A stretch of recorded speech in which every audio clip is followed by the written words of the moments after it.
Je vais le lire en arabe d'abord. Lahdatun fi dhalam, la taslibuna an-nazar, c'est-à-dire un moment dans l'obscurité ne nous rend pas aveugles. Comme un mantra, Ali récite ces lignes de Coelho. De sa petite chambre étudiante, il rêve du Liban, son pays natal où réside encore toute sa famille. Il n'y est pas retourné depuis plus d'1 an. Le premier confinement, j'avais le concours après le confinement, donc je ne pouvais pas prendre le risque de rentrer, surtout avec la fermeture des aéroports. Je suis entouré là par des amis que j'aime, mais personne n'est comme la famille. Il y a mon frère par exemple, qu'on a presque le même âge, qu'on fait tous les deux la médecine.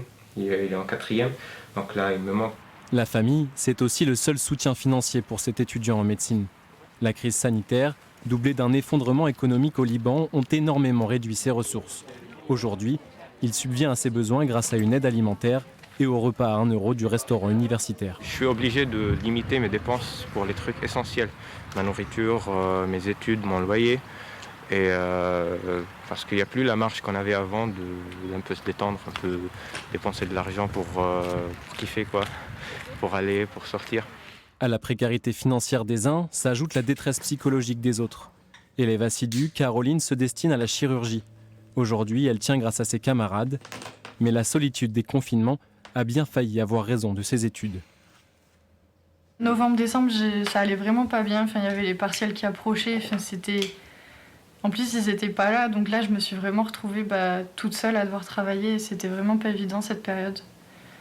Du coup, là récemment, je me fais suivre par un psychiatre. Je suis sous antidépresseurs et anxiolytiques. Mais maintenant, ils sont de retour. Vous m'abandonnez plus. Et son cas est loin d'être unique. Au service de santé universitaire, le nombre de rendez-vous thérapeutiques a doublé depuis le début de la crise.